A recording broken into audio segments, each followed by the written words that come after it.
तुझ्या अपयशाची त्रासदायक गाथा आता संपणार आहे आणि तुला अपेक्षित यश हे प्राप्त होणार आहे.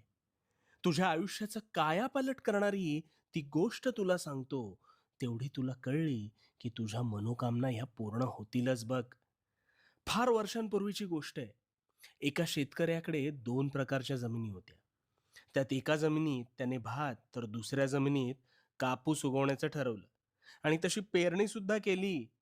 आणि आता आपण प्रचंड नफा मिळवणार ह्या विचारात तो मग्न होता. पण खरं सांगू का?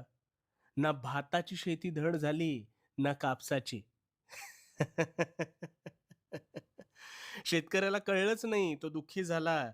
अरे, सगळं नीट करून नेमकं काय बिघडतंय? या विचारात तो अडकला.